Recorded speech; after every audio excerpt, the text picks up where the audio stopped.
BRS ఇంకేంది. Right right సరే చెప్పండి మల్లిపాక యాదగిరి గారు. ముందుగా మీకు ప్యానల్లో ఉన్న వారికి యోయో టీవీ ప్రేక్షకులకు నమస్తే. ఇప్పుడు రేవంత్ రెడ్డి గారు ఏది చెప్పినా అధికారం ఉన్నది కాబట్టి నాది చెల్లుతుంది, శాశ్వతంగా నేనే ముఖ్యమంత్రిని అనే భ్రమల్లో ఉన్నాడు. ఓకే. ఎందుకంటే ఆయనకు తెలంగాణ కష్టాల్లో, తెలంగాణ సాధనలో, ఆయనకు తెలంగాణ ప్రజల కష్ట నష్టాలు ఆయనకి ఏమీ తెలియదు.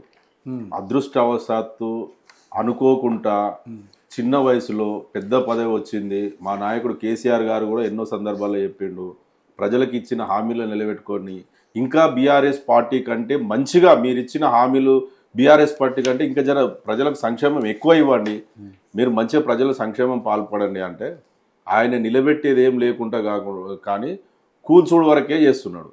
ఇప్పుడు గత ప్రభుత్వం కేసీఆర్ గారు ఒక గొప్ప ఆలోచనతోటి హైదరాబాద్లో కానీ ఎక్కడ కానీ ఈ కాలుష్య పరిశ్రమలు ఉండొద్దన్న ఒక గొప్ప ఉద్దేశంతో నగర చివరలో ఒక 16,000 ఎకరాల భూమిని సేకరించి ఫార్మసిటీని అని చెప్పేసి ఇక్కడ ఎక్కడ కూడా ఇక్కడ కాలుష్యం ఉండకుండా మొత్తం అక్కడే కంపెనీలు పెట్టి దానికి సంబంధించిన కెమికల్ కానీ ఏది ఉన్నా అక్కడనే పెట్టాలన్న ఒక గొప్ప ఉద్దేశంతో దాన్ని ఆ భూమిని సమీకరిస్తే దానికి ఎలక్షన్ల ముందు కాంగ్రెస్ పార్టీ వారు ఏం చెప్పారు, అక్కడ ఉన్నటువంటి ఎమ్మెల్యే అభ్యర్థి మల్రెడ్డి రంగారెడ్డి గారు కానివ్వండి, రేవంత్ రెడ్డి గారు కానివ్వండి, వాళ్ళ ఉన్న అప్పుడున్న ప్రచారంలో ఈ ఫార్మసిటీ కూడా వద్దు, రైతుల భూములు మేము మళ్ళీ మా ప్రభుత్వం ఒకవేళ కాంగ్రెస్ ప్రభుత్వం వస్తే రైతుల భూములు రైతులకే ఇస్తామని చెప్పేసి వాళ్ళు ప్రకటన చేసి ఈ రోజు ప్రభుత్వం ఏర్పడ్డ తర్వాత ఫార్మసిటీని రద్దు చేసి ఈరోజు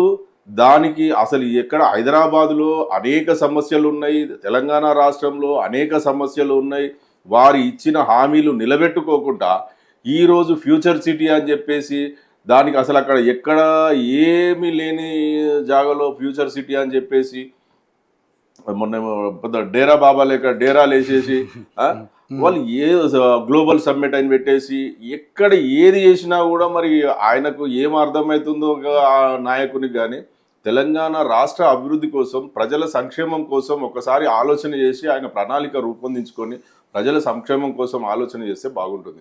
ఆయన ముఖ్యమంత్రిగా ప్రమాణం స్వీకారం చేసినప్పటి నుంచి కూల్చుడే కానీ ఆయన నిలబెట్టింది ఏమీ లేదు. ఎక్కడ ఏముందో మీరు చెప్పండి. ఒకటి ఇప్పుడు హైదరాబాద్లో హైడ్రా అని చెప్తాడు, హైడ్రా అని చెప్పేసి అనేక గృహాలను కూడగొట్టేసిండు, మూసీ సుందరీకరణ అని చెప్పేసి మూసీ నది ఒడ్డున కూలగొట్టేసిండు.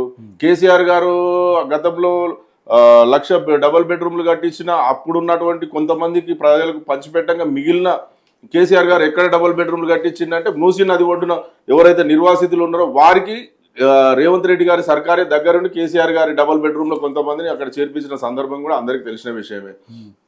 ఇంకా కూడా పేద ప్రజలకు హైదరాబాదులో ఎక్కడనైనా ఒక్క డబల్ బెడ్రూమ్ ఇందిరమ్మ ఇల్లు కట్టించినది ఎవరైనా మనం ఎక్కడన్నా వింటున్నామా? కట్టియకపోను ఈరోజు అసలు ఎక్కడ తోడో పోడో ప్రభుత్వం అంటారు దీన్నిగా. ఎక్కడి నుంచి అక్కడ మొత్తం కూలగొట్టుడు, ఆయన ఎక్కడ ఆయన కన్ను పడ్డదంటే కథం దాన్ని కూల్చేసిన తర్వాతనే ఆయన నిద్రపోతాడు హాయిగా. దాని తర్వాత తప్పుల తర్వాత సంగతి. ఆయన ఫస్ట్ ఆయన కొడంగల్ నుంచి లగచర్ల మొదలుపెట్టిండు, హైదరాబాద్ యూనివర్సిటీ భూములు మొదలుపెట్టిండు, హైదరాబాద్ మూసీ నది మొదలుపెట్టిండు, మహబూబ్ నగర్లో వికలాంగులకు ఇచ్చిన కాంగ్రెస్ ప్రభుత్వం ఇచ్చిన పట్టాలున్న కాలనీని కూలగొట్టేసిండు, నిన్నగాక మొన్న గతంలో వరంగల్లో కూలగొట్టేసిండు, ఖమ్మంలో వెలుగుమట్ల అక్కడ కూలగొట్టేసిండు.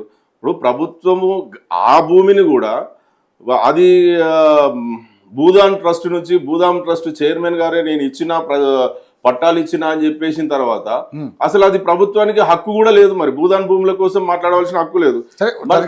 నష్టపరిహారం చేశారు. ఇప్పుడు దాని గురించి నేను ఏమంటున్నాండి, నష్టపరిహారం చేసిండ్రు అని అంటే మరి భూదాన్ భూములకు ఇప్పుడు మనం ప్రభుత్వ భూమిలో పేదలు ఇల్లు కట్టుకున్నారని చెప్పేసి హైదరాబాద్ కూలగొట్టేసారు, వారి మీద చర్య తీసుకుంటారు కదా.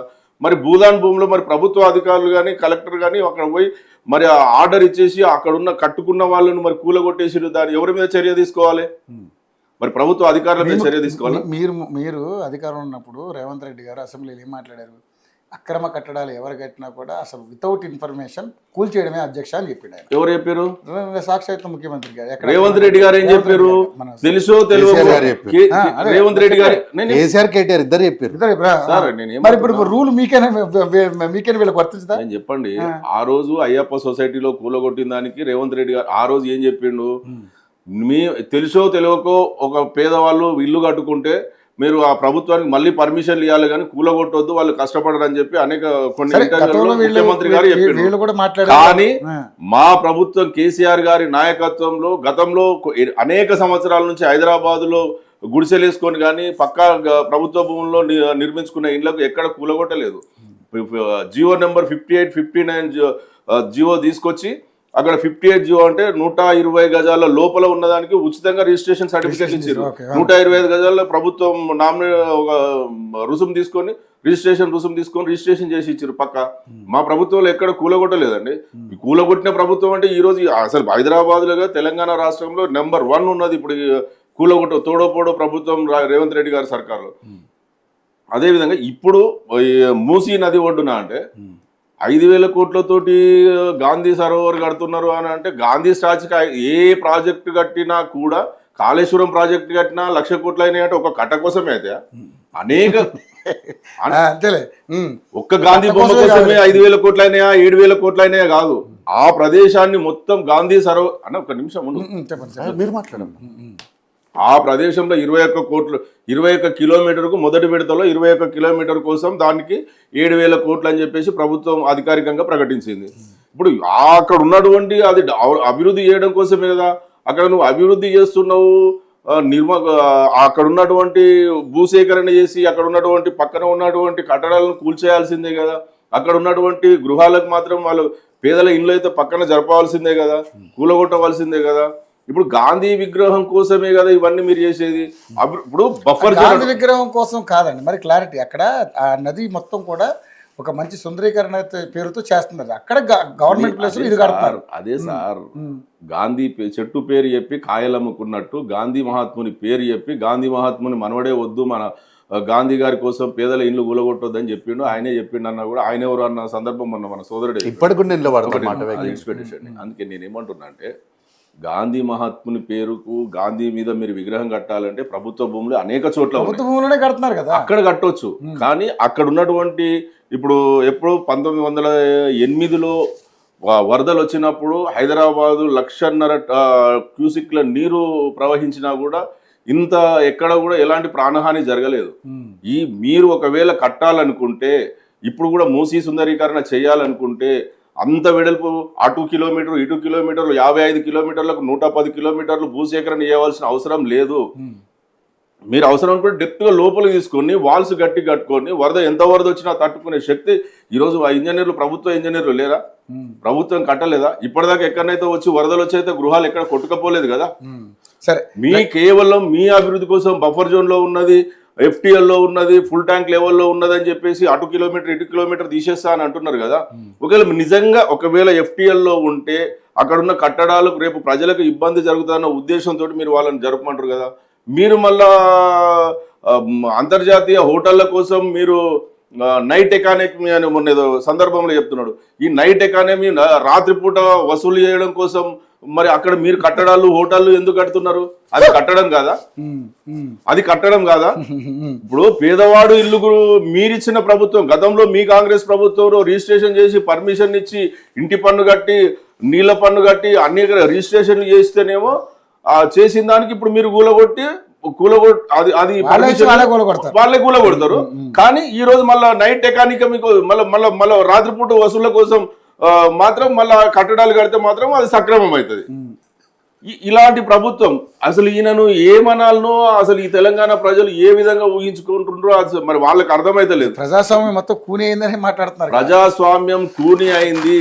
ఈ తెలంగాణ రాష్ట్రాన్ని మొత్తం మీదకి వెళ్ళి అబాసు పాలు చేసి ఈ తెలంగాణ రాష్ట్రాన్ని సర్వనాశనం చేయడం కోసమే ఈయన ముఖ్యమంత్రిగా ఉన్నారు. కానీ ఈయన చేసేది ఏమి లేదు.